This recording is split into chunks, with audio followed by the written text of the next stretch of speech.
और बच्चों क्या हाल चाल।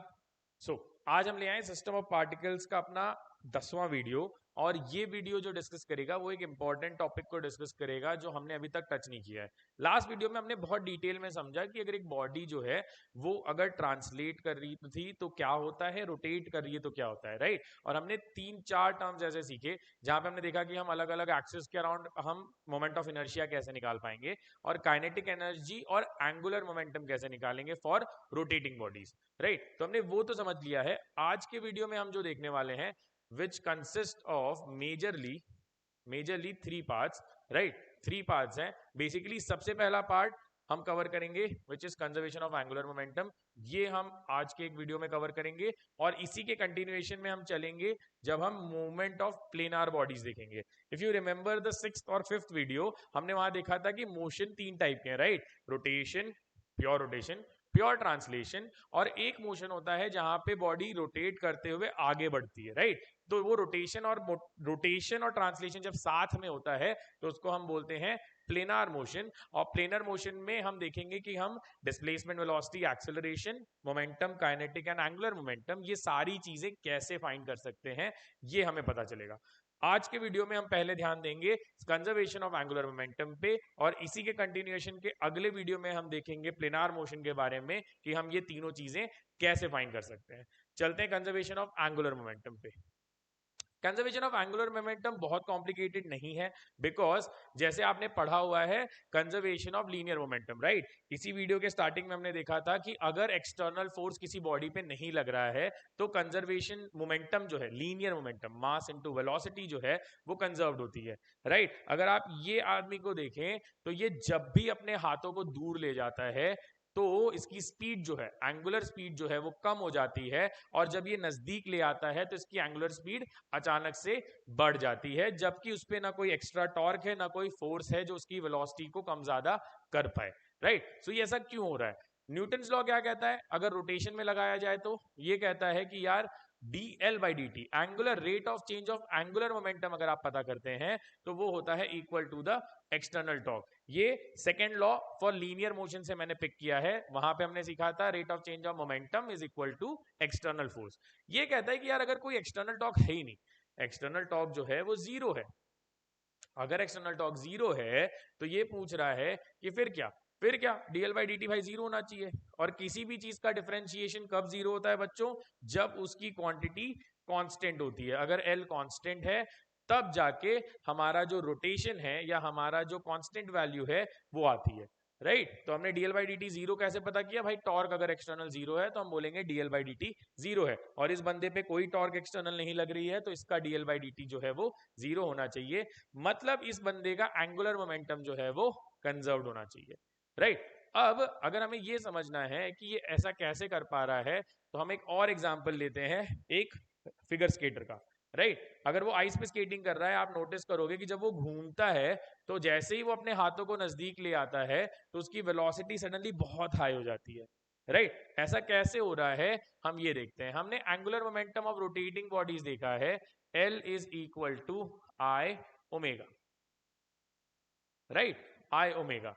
अब हमने देख लिया भाई एक्सटर्नल टॉर्क नहीं है, मतलब ये वैल्यू जो है वो कांस्टेंट रहनी चाहिए। इसका मतलब जो है omega is inversely proportional to the moment of inertia of the body, right. Moment of inertia of the body से ये इनवर्स प्रोपोर्शन में रहेगा because there is no external torque. अगर एक्सटर्नल टॉर्क होगा तो मोमेंटम चेंज होगा, conservation की बात वहां नहीं की जाएगी। Omega is inversely proportional to I है अगर, तो हम अगर देखते हैं कि कोई बॉडी अगर अपने मासेस को दूर रखता है तो मोमेंट ऑफ इनर्शिया क्या होता है बच्चों? mr²। भाई आर जितना दूर होगा आई उतना ज्यादा होगा, राइट। तो जब वो अपने हाथों को दूर कर रहा है तो उसकी मोमेंट ऑफ इनर्शिया सबसे ज्यादा है। तो मोमेंट ऑफ इनर्शिया ज्यादा होने का मतलब है कि आपका ओमेगा जो है वो कम है और वो धीरे धीरे रोटेट हो रहा है। उसने क्या किया? अपने हाथों को नजदीक लेके आया, अपने हाथों को नजदीक लेके आया तो उसने आर को क्या कर दिया? कम।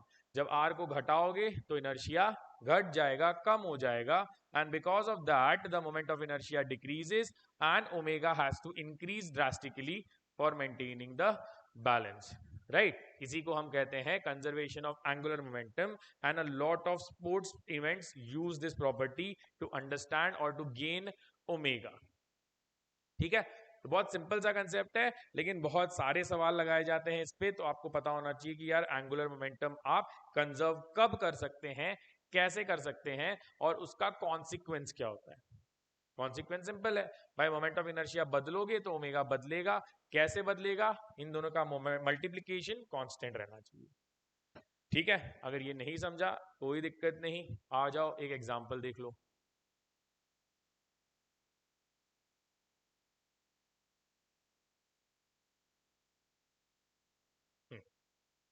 सो ये कह रहा है यार, यही फिगर स्केटर लेते हैं। ये फिगर स्केटर ने इनिशियली जब रोटेट करना चालू किया तो इसके हाथ दूर थे, राइट? तब इसका मोमेंट ऑफ इनर्शिया था 2 kg/m², राइट? और इसका ओमेगा इन दिस केस था बच्चों 5 रेडियंस/सेकेंड। फिर इसी बंदे ने जब अपने हाथ नजदीक लेके आया, अपने हाथ जब नजदीक ले आया, राइट, तब जाके इसका मोमेंट ऑफ इनर्शिया घट के हो गया 0.5 kg/m²। तब इसका ओमेगा कितना होगा ये आपको बताना है। मैंने क्या बताया भाई, आई ओमेगा इस केस में जितना आ रहा है which is I1 ω1 should be equal to I2 ω2। ये कहां से आया? कंजर्वेशन ऑफ एंगुलर मोमेंटम से। I1 कितना है 2, ओमेगा कितना है 5, इज इक्वल टू I2 कितना है 0.5, और ये हो गया ω2।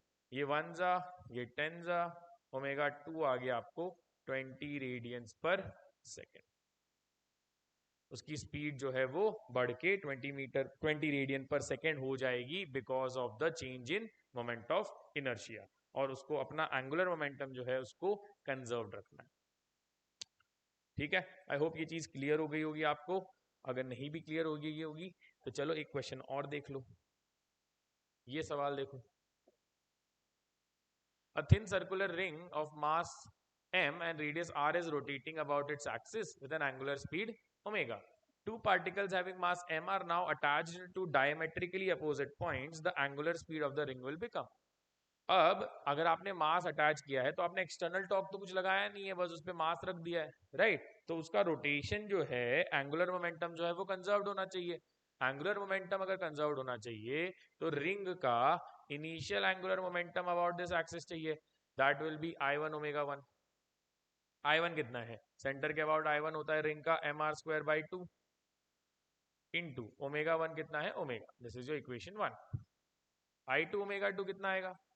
तो I2 ω2 में अब आपका मोमेंट ऑफ इनर्शिया बदल जाएगा बिकॉज आपके दो मासेस एंड पॉइंट्स पे अटैच्ड हैं। तो यहाँ पे और यहाँ पे there are two masses attached, and इस चीज को हम यूज करेंगे कैसे?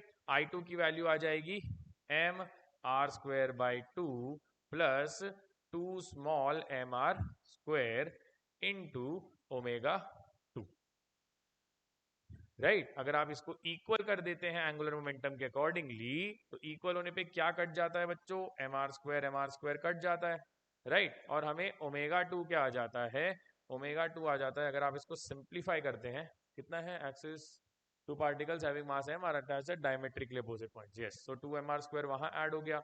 हमें चाहिए कि the angular speed of the ring will become, तो एंगुलर स्पीड अगर हम करते हैं तो ये हो जाता है हमारा m⍵/2 इज इक्वल टू, इसको सिंप्लीफाई करते हैं तो m + 4m/2 इंटू ω2, सॉरी ω² हो गया, ω2, 2 कट गया, आंसर आ गया आपको कि capital M upon capital M + 4m into omega is your new ω2। क्या लगाया बच्चों? Conservation of angular momentum. Angular momentum अगर कंजर्व्ड है तो I1 ω1 will be equal to I2 ω2।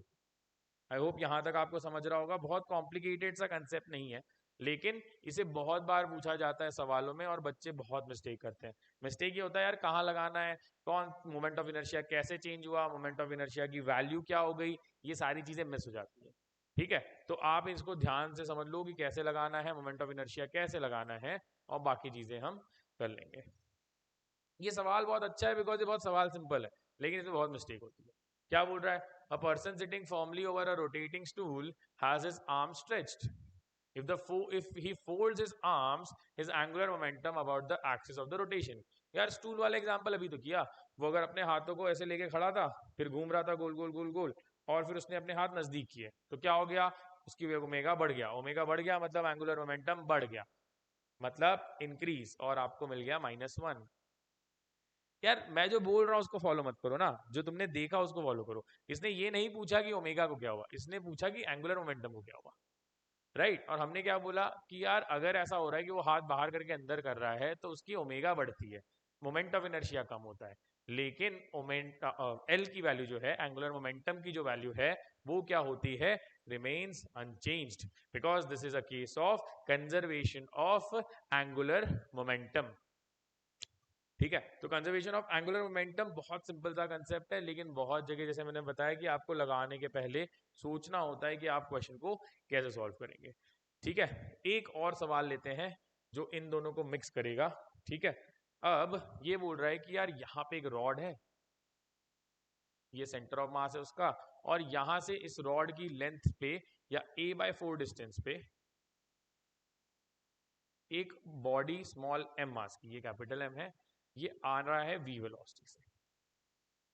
ठीक है, ये इसको हिट करने वाली है, और हिट करने के बाद में ये रोटेट करने वाला है, रोटेशन करने वाला है, तो ये रोटेट करेगा ऐसे। ठीक है, तो ये रोटेट करेगा ऐसे about the centre of mass, and ये जो ब्लॉक है ये यहाँ पे चिपक।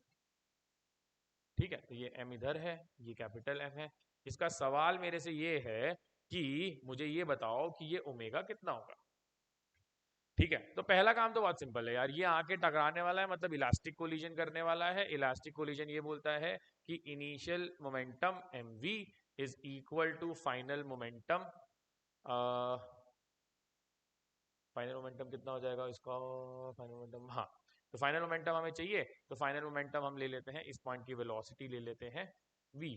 ठीक है, तो v1, तो हमें आ जाता है mv in this case which is the velocity of this plus zero momentum is equal to, अगर हम यहां चेक करते हैं तो हमें आ जाता है m plus capital M into v1, right? अब वो रोटेट करने वाला है, रोटेट करने वाले बॉडी का सेंटर ऑफ मास जो है वो ट्रैवल कर रहा है एट दिस वेलोसिटी, v1 मिल गया है। अगर आप v1 चेक करते हो और ये रोटेशन हो रहा है, तो हमें ये पता है कि यार ये a/4 पे हिट किया है।